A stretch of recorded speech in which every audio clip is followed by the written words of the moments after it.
बिस्मिल्लाहिर्रहमानिर्रहीम। My name is doctor Yasir Khan और मैं आपको आर्क के फोरम से ऑनलाइन फोरम से वेलकम करता हूँ। बट आज हमने बायोलॉजी के यूनिट की डिस्कशन करनी है। सबसे पहला एमसीक्यू यहाँ पे गिवन है कि which of the following base pair is present only in the messenger RNA. देखिए सिर्फ जो मैसेंजर आरएनए में मौजूद हो। सीजी को देखें तो आप देखते हैं कि ये मैसेंजर आरएनए में भी है, ठीक है, प्रेजेंट इन द आरएनए। ये आपको आरएनए में भी नजर आएगा, डीएनए में भी नजर आएगा। पहला जो पेयर है ये आपको सिर्फ डीएनए में नजर आएगा, दूसरा पेयर दोनों में है, डीएनए में भी है, आरएनए में भी है। किसमें है? डीएनए के अंदर भी है, आरएनए के अंदर भी है। इसी तरह से अगर आप तीसरा पेयर देखें, डीएनए में, आरएनए दोनों में है। तीसरा पेयर देखें तो यूरासिल मौजूद है, ये सिर्फ आरएनए के अंदर है। चौथा पेयर देखें ये भी डीएनए के अंदर है। इस वजह से पहले एमसीक्यू का आंसर जो है वो है आपके पास Charlie. MCQ number 2, the inhibitor that bind tightly and permanently to enzyme and destroy their globular structure and catalytic activity. तो आप इसे कहोगे कि ये एक इरिवर्सिबल इनहिबिटर है। इरिवर्सिबल इनहिबिटर एक ऐसा इनहिबिटर होता है जो एंजाइम्स के ऊपर टाइटली बाउंड करता है और उनके ग्लोबुलर स्ट्रक्चर को डिस्ट्रॉय कर देता है। तो उसके अकॉर्डिंगली आंसर हमारे पास क्या है? Beta. Enzyme succinate dehydrogenase convert the succinate into the fumarate. तो आपने क्रेब्स साइकिल के अंदर पढ़ा हुआ है, एसिटाइल को जब ऑक्सैलो एसीटेट के साथ कंबाइन करता है तो उससे क्या बनता है? उससे आपको सिट्रेट बनता हुआ दिखाई देता है। सिट्रेट बन गया। सिट्रेट आगे कन्वर्ट होता है आइसोसिट्रेट में, आइसोसिट्रेट आगे कन्वर्ट होता है अल्फा कीटोग्लूटारेट, अल्फा कीटोग्लूटारेट आगे कन्वर्ट होता है सक्सिनेट, और सक्सिनेट से फ्यूमरेट की जो कन्वर्जन होती है इसको ये एंजाइम कैटालाइज करवाता है। इस वजह से यहाँ पे अगर एमसीक्यू आ जाए कि सक्सिनेट डिहाइड्रोजिनेज का इनहिबिटर क्या है तो फिर हम कहेंगे मेलोनेट। मेलोनेट या मेलोनिक एसिड, ये उसका इनहिबिटर है। अगर एमसीक्यू आ जाए कि सक्सिनेट का स्ट्रक्चर रिजेंबल किसके साथ करता है तो फिर भी आप कहोगे मेलोनेट। ठीक है बेटा, ये हमारा एमसीक्यू नंबर 3 था, उसका आंसर है delta. If the detachable cofactor is in inorganic ion then it is the, तो मैंने आपको बताया था कि डिटैचेबल ना दोनों है, डिटैचेबल कोएंजाइम भी है और डिटैचेबल जो होता है वो एक्टिवेटर भी होता है। फर्क क्या है दोनों में? अगर डिटैचेबल ऑर्गेनिक होगा तो वो कोएंजाइम होगा, डिटैचेबल ऑर्गेनिक होगा तो वो कोएंजाइम होगा, और अगर यही डिटैचेबल आपके पास इनऑर्गेनिक आयन हो तो फिर हम कहते हैं एक्टिवेटर है। जिसमें आपने कॉपर की एग्जांपल पढ़ी, जिंक की एग्जांपल पढ़ी, तो आंसर इसके अकॉर्डिंग क्या है? डेल्टा आंसर ठीक है, activator. MCQ number 5, enzymes are biologically active because these are the, enzymes जो होते हैं ये फंक्शन परफॉर्म कर रहे होते हैं हमारी बॉडी के अंदर। They can carry out the various metabolic reactions, और ये एक्टिव है because they carry out the various metabolic reactions, तो फंक्शनल है enzymes. MCQ number 6, optimum pH for the enterokinase is 5.50, इसकी ऑप्टिमम पीएच होती है एंटीरोकाइनेज की। तो मैंने आपको पहले बताया था कि जो पीएच वाली टेबल है आपने इसको अच्छे से याद करना है। आपको पूरी टेबल याद ना भी हो, आपने कुछ को लाजमी याद करना है, जैसे स्लाइवरी अमाइलेज है, इसी तरह से आपने याद करना है सबसे लीस्ट पीएच किसकी है, सबसे मैक्सिमम पीएच किसकी है। तो ये कुछ बातें आपने, यहाँ पे आंसर है beta. MCQ number 7, which are the following competitive inhibitor of enzyme succinic dehydrogenase. तो अभी ये बात डिस्कस हुई पहले, मेलोनिक एसिड जो होता है ये एक कंपेटिटिव इनहिबिटर होता है किसका? एंजाइम का। अच्छा, यहाँ पे याद रखना है आपने कि इनहिबिटर हमेशा एंजाइम का होता है। अगर स्ट्रक्चरल रिजेंबलेंस की बात होती है तो फिर मेलोनिक एसिड का स्ट्रक्चर रिजेंबल कर रहा होता है सक्सिनिक एसिड के साथ, लेकिन अगर इनहिबिटर की बात होगी तो फिर मेलोनिक एसिड एंजाइम का इनहिबिटर होगा। आंसर है चार्ली, ये इनहिबिटर है succinic dehydrogenase. Which is a precursor activator for the final enzyme in chain reaction. तो आपने पढ़ा कि जो इनिशियल सबस्ट्रेट होता है ये प्रीकर्सर एक्टिवेशन करवाता है। आपके पास सीरीज है, ए सबस्ट्रेट है, बी सबस्ट्रेट है, सी सबस्ट्रेट है, डी सबस्ट्रेट है, ई सबस्ट्रेट है। इनके ऊपर वेरियस एंजाइम एक्ट कर रहे हैं। एंजाइम 1 है, एंजाइम 2 है, एंजाइम 3 है, एंजाइम 4 है। तो जब जब कंडीशंस इस तरह से हो कि कंसंट्रेशन सेल के अंदर ज्यादा हो जाए, तो आप पढ़ते हो कि जो फाइनल प्रोडक्ट होता है ना, it is involve in the feedback inhibition, सबसे पहले एंजाइम की। और अगर वही कंसंट्रेशन अब सेल के अंदर कम हो जाए, जैसे मैं आपको अभी एग्जांपल देता हूं, तो फिर ये जो पहला सबस्ट्रेट होता है, इनिशियल सबस्ट्रेट, ये जाके प्रिकर्सर एक्टिवेशन करवा देता है। जैसे आप देखो ग्लूकोज सेल में ज्यादा है, टूट रहा है, एटीपी काफी तादाद में बन गया, एटीपी फाइनल प्रोडक्ट है। जब एटीपी का लेवल हाई होगा ना, ये आके कुछ ऐसे एंजाइम को इनहिबिट करवा देगा जो रिएक्शन को प्रोसीड करवा रहे हैं, जो ग्लूकोज की ब्रेक डाउन करवा रहे हैं, यानी कि फीडबैक इनहिबिशन करवा देगा। फिर एक टाइम आएगा कि सेल के अंदर एटीपी का लेवल कम हो जाएगा, फिर ये ग्लूकोज जो इनिशियल सबस्ट्रेट है, ये प्रीकर्सर एक्टिवेशन करवा देगा। That the answer is the beta. 7 का आंसर है बीटा। एमसीक्यू नंबर 9 यहां पर मौजूद है, 8 skip I think. 9.70 is the optimum pH for the arginase. Number आपने देख लेने हैं, ये एमसीक्यू नंबर 8 है, ये 9 है। तो आर्जिनेज की पीएच जो होती है वो 9.70 होती है। मैंने आपको पहले कहा कि आपने एक्सट्रीम को याद रखना है, एक्सट्रीम जो है वो अक्सर एमसीक्यू में आ जाती है। नेक्स्ट है when the cofactor make the complex with the enzyme to form the. तो आपने पढ़ा कि आपके पास कुछ जो एंजाइम्स होते हैं, they are solidly of protein, सिर्फ प्रोटीन पर मुश्तमिल होते हैं। कुछ एंजाइम्स को नॉन प्रोटीन पार्ट चाहिए होता है, और ये जो नॉन प्रोटीन पार्ट होता है किसी एंजाइम का, उसे आप कोफैक्टर का नाम देते हो। अगर नॉन प्रोटीन पार्ट मौजूद हो और आप उसे रिमूव करवा दें, तब हम कहेंगे दैट एंजाइम इज इनएक्टिवेटेड, और उस इनएक्टिवेटेड को आप एपो एंजाइम कहते हो। उसको आप प्रो एंजाइम का नाम भी देते हो। क्या नाम देते हैं? एपो एंजाइम या प्रो एंजाइम। जो हॉलो एंजाइम होता है इसे हम कॉन्जुगेट एंजाइम भी कहते हैं। कॉन्जुगेट इस वजह से कहते हैं क्योंकि इसके साथ नॉन प्रोटीन पार्ट मौजूद होता है। तो जब भी किसी एंजाइम के साथ नॉन प्रोटीन पार्ट मौजूद होगा, आप उसे कॉन्जुगेट एंजाइम का नाम दोगे, तो वो हॉलो एंजाइम है, that is the activated enzyme. What is the optimum temperature for the salivary amylase? Salivary amylase क्या करवाता है? आपकी ओरल कैविटी के अंदर डाइजेशन ऑफ कार्बोहाइड्रेट करवा रहा है।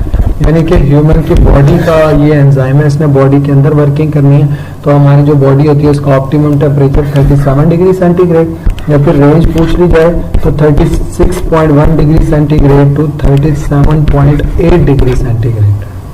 तो आंसर है delta. 12 such cofactor that make the weak linkage with the enzyme. तो वो एक्टिवेटर है और को एंजाइम है। प्रोस्थेटिक ग्रुप स्ट्रांगली बॉन्डेड होता है, एक्टिवेटर जो है वो इनऑर्गेनिक है, को एंजाइम ऑर्गेनिक है। Which enzyme works nearly at the neutral pH? Chymotrypsin. ये न्यूट्रल पीएच पे काम कर रहा है, 7 to 8 पीएच पे काम कर रहा है। MCQ number 14 which RNA is of variable in length? Messenger RNA. और इसकी लेंथ दो बातों पर डिपेंड करती है। किस बात के ऊपर डिपेंड करती है? एक length of the gene, gene की लेंथ कितनी है, और दूसरा लेंथ ऑफ पॉलीपेप्टाइड। अब देखो, एक इंसुलिन है, एक प्रोटीन है, उसके अंदर कितने अमीनो एसिड है? 51 है। इंसुलिन के लिए जो मैसेंजर आरएनए की लेंथ होगी 3 से मल्टीप्लाई कर दो, 153 न्यूक्लियोटाइड। इसी तरह से अगर आप हीमोग्लोबिन को देखें तो उसकी मैसेंजर आरएनए की लेंथ डिफरेंट होगी, तो हम कहते हैं वो एक आरएनए जिसकी लेंथ वेरिएबल होती है, उसे हम मैसेंजर आरएनए कहते हैं। आंसर अल्फा है 14। नेक्स्ट हमारे पास 15 फिर स्किप है, 16 है। Length of the transfer RNA is, आपने अपना नंबर देखते रहना। Length of the transfer RNA 75 to 90 nucleotides होती है, और इसमें ज्यादातर सीक्वेंस मैंने आपको बताया था सेम होता है, सिर्फ कुछ सीक्वेंस वेरिएंट होता है। Alpha answer. नेक्स्ट हमारे पास है कि which is not correct? All the enzymes are protein. ठीक है, कुछ जो है वो एक्सेप्शंस हैं, लेकिन हम उनको इग्नोर करते हैं। All the enzymes need aqueous medium, बिल्कुल जी ठीक है। All the enzymes are biocatalyst, ठीक है। All the enzymes are not thermolabile. Temperature sensitive है सारे के सारे, तो इस वजह से ऑप्टिमम टेम्परेचर पे काम करते हैं। तो आंसर है डेल्टा, ये करेक्ट नहीं है। Malonic acid compete for the succinic acid, ये बात मैंने आपको पहले भी बताई। अल्फा आंसर है। By adding dash in the neutral pH you can get the pH of the arginase. अच्छा, ये इस तरह से भी एमसीक्यू आ सकता है। देखें हमारे पास न्यूट्रल पीएच जो होती है वो 7 होती है, उसमें आप 2.7 ऐड कर दें तो 9.70 बन जाएगा। तो इससे आंसर आपका Charlie. Malonic acid differ from the succinic acid by the, एक कार्बन का फर्क होता है, 2 हाइड्रोजन का फर्क होता है, आंसर है बीटा। तो ये आप डायग्राम से देख सकते हो। Ribosomal RNA synthesized in the nucleolus, मैंने आपको बताया था, आंसर अल्फा है। मैसेंजर आरएनए, ट्रांसफर आरएनए, ये दोनों बनते हैं न्यूक्लियोप्लाज्म के अंदर। किधर बनते हैं? न्यूक्लियोप्लाज्म के अंदर। जबकि राइबोसोमल आरएनए जो है वो बनता है न्यूक्लियोलस के अंदर, answer alpha. 21 machinery for protein synthesis is the ribosomal RNA, तो मैंने आपको फंक्शंस में लिखवाया था। It actually provide the site for the formation of protein, answer 21 का Charlie. 22 ribosomal RNA make dash %, तो आपने पढ़ा कि ओवरऑल अगर आप राइबोसोमल आरएनए को देखो तो ये 10 to 20% होता है टोटल आरएनए का। लेकिन राइबोसोमल आरएनए को आप देखें राइबोसोम्स का कितना होता है, तो फिर आंसर है 50%। ये टोटल राइबोसोम्स का 50% होता है, चार्ली आंसर है 40 to 50। 3D structure of transfer RNA is like clover leaf like, इसका स्ट्रक्चर होता है। तो आप वो देख सकते हो, मैंने आपको यूं स्ट्रक्चर बनवाया था।